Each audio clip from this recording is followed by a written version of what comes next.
It's that time of year where in the Northern Hemisphere we start to say goodbye to the winter months and instead get better weather. And with that in mind, there's no better time, let's face it, to actually clean up your bike so it's looking and working just like new, or as close as possible. So let's turn this grubby little bike into a sparkling one. Now, if you've not been keeping on top of your winter maintenance, then I must admit I'm a little bit disappointed in you. However, I can likely forgive you. As long as you follow these instructions, you'll have a nice and clean bike at the end of the video. So what are we going to need? First up, we're going to need a bucket. That's obviously important to hold your water in, as well as a microfiber cloth, some car shampoo, a couple of stiff bristled brushes, a paintbrush, an old water bottle or container of some sort, a watering can if you don't have one of these, a hose pipe, a sponge, a little scouring pad style sponge, and this is called Clean Spirit, so it works just like white spirit, but it's biodegradable, which is great for the environment. And then there's a couple of desirables. One of them is hot water, which hopefully we've got access to today, and then also a couple of gloves here to keep your hands nice and clean, and then lastly, a dummy hub. Now, the first thing to do is remove any accessories that you have fitted onto the bike. So pump, lights, GPS, saddlebag, that kind of thing, because when they're in position, you just simply can't do as thorough a job cleaning. Next up, you want to remove the wheels from the bike. Once it's actually out of the frame, as you can see, a bit of a struggle sometimes, just simply grab your dummy hub if you've got one, or a spacer, anything like that. It simply keeps the chain away from the paintwork and makes the next step much easier for you down the line. First real cleaning step I'm going to be doing then is applying some degreaser or this solvent onto the actual drivetrain and cassette, allowing it to actually do its work whilst we clean the rest of the bike. So I'll leave it on there for almost the whole duration of the cleaning process. Now, this sort of stuff, just simply pour it into your container, use an old paintbrush or anything like that, and then apply it on there and allow it to work its magic. What you want to do is basically avoid going straight in at any bearings, which I do appreciate is quite difficult, but a little bit of due diligence, if you like, will mean your bearings survive a lot longer. Now, like I said at the start, you can use something like this Clean Spirit or a normal bike degreaser. I'm quite a bit about saving as much money as I can, really, hence why I'm using this Clean Spirit. It tends to work out just a little bit cheaper, but I guess it all depends on how much budget you're actually going to put towards cleaning your bike.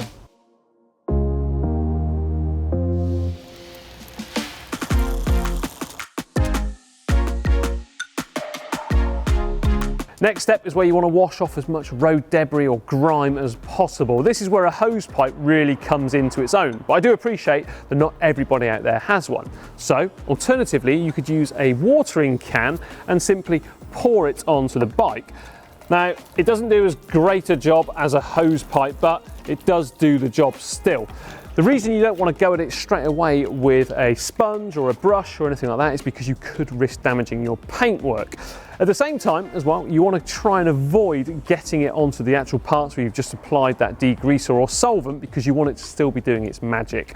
Luckily, I've got a hose pipe to be able to blast it away, so let's get on with it. Don't forget to actually pay particular attention to areas such as underneath the saddle, underneath the actual fork crown and the calipers there, as well as underneath the bottom bracket.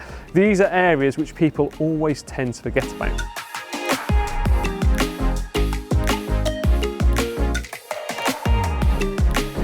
Now, if you have managed to wash off loads of that degreaser or solvent, then don't worry, you can simply apply some more on there.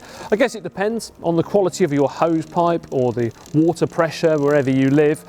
And also, I noticed just now a little spot of grease and grime on the actual paintwork too. So I have used this stuff before, so I'm aware that it's not going to do any damage to the actual paint, so I can just apply it on there and that'll be absolutely fine. Likewise, if you actually see any bits of grease and you think to yourself that's going to be a bit of a troublesome area to get off, then don't be afraid to put it on there. Now, the next step is probably one of the most fun ones, because you get quite messy in one way, but you get clean in another, because it's time for the hot soapy water. Now, for this, I use car shampoo, and the reason being is that a car goes on the road just like your bike, and it does a great job of getting your car clean. And well, a lot of people out there tend to use dish soap or washing up liquid, but let's face it, your pots and pans don't go out on the road, So you wouldn't use that to clean your car, or would you?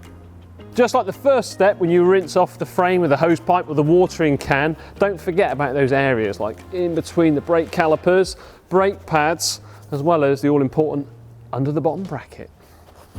Okay, now when you're doing this and you notice any oily patches on the bike or anything and you can't get them off with the soapy suds, then simply get yourself an old rag, a little bit of WD-40 and apply it on there. Give it a little bit of elbow grease and you'll soon find those oily marks go away. It's particularly useful on matte paintwork, which tends to hold on to that grease just a little bit more than the glossy stuff. Right, time to tackle the wheels, often one of the messiest jobs. So get yourself a nice amount of soapy suds on the sponge and then simply go around, first of all getting those tyres nice and clean. Now at this point it's probably worth pointing out as well, if your water in the bucket is pretty messy, then don't be afraid to go and get some fresh stuff, some nice clean stuff. Then if you're using rim brakes, give a nice bit of elbow grease here onto the actual braking surfaces so you can get rid of any brake dust or residue. And then if you've got disc brakes, again, just clean up those rotors. An area that people often forget about too is the spokes on your wheels. So make sure you give them a clean, as well as the hub shells. And for the hub shells, I've got a little tool or a little brush here, which is going to clean them up oh so well. Of course, this gives you a great opportunity as well to check the tyres to make sure they're in good condition still. The secret to getting a nice clean hub shell is something like this, a bottle brush. So pop into your local hardware store and then you can simply get in there and clean it up a lot easier than ever before. Almost done now, but we're going to tackle that drivetrain and get it absolutely sparkling so you can eat your dinner off of it, in fact. So this is where one of these little scouring sponges comes in handy. Get it nice and soapy like so, and then hold it so that you're gripping the chain almost all the way around it, and then simply pedal backwards. This is where that dummy hub comes into its own. It makes this job nice and easy, and the rough textured finish of this scouring surface does a great job of actually getting the grime off. Just look at what's come off of that, and that's even after the degreaser has been on there for quite some time. Great thing about these sponges is they're so cheap, so you can simply dispose of them almost after each time you wash your bike. I got about 20 for just over £1 here, so it's probably just over about $1 in the US. You can also clean those chainring teeth as well. They get nice and dirty on the insides. Just look at that.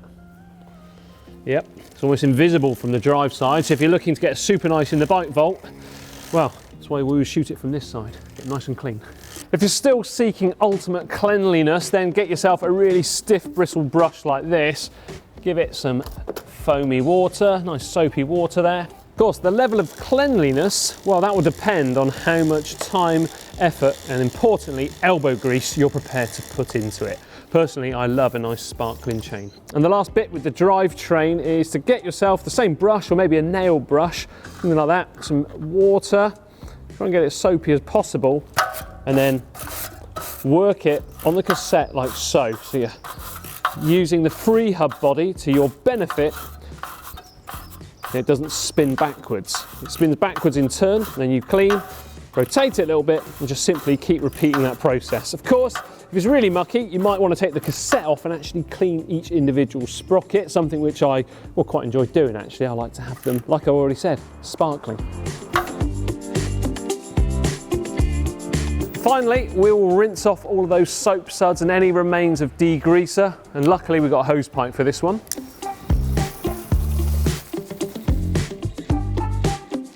Now the bike is all dripping in fresh water. It's a case of praying that you live somewhere nice and hot, therefore the sun can do the job for you. Otherwise, if you've got an air compressor, get a little air duster on there and simply get it all off.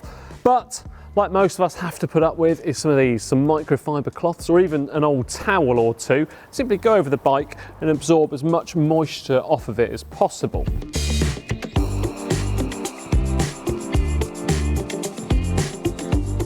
Last bit of this then is probably just to spray the chain with some water displacement fluid, so you're forcing out any of that water so you don't get any surface rust on the links of the chain, and then simply lubricate that chain as usual. Now, a bonus tip for you here, if you're using cable derailleurs, so non-electric ones, and also standard brakes here, so using Bowden style cables, this is the only time actually where I say you can work on your bike upside down.